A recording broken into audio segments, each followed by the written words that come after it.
আজকে supreme court তার রায় জানিয়েছেন যে special intensive revision of electoral roll SIR বলে যা পরিচিত সেটা বৈধ।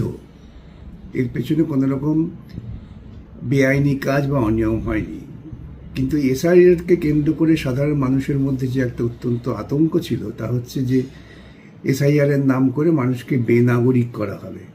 সুপ্রিম কোর্ট স্পষ্ট বলে দিয়েছেন আজকে যে এসআইআর এর সঙ্গে বা ভোটার লিস্টের নাম থাকা বা না থাকার সঙ্গে নাগরিকত্বের কোনো সম্পর্ক নেই।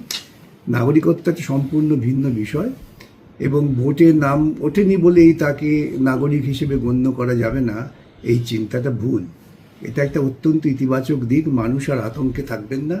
আপনারা নাগরিক, যতক্ষণ না ইতিপূর্বে আমি বহুবার বলেছি নির্দিষ্ট আইন মেনে বেনাগরিক প্রমাণ করা হচ্ছে ততক্ষণ সকলেই নাগরিক।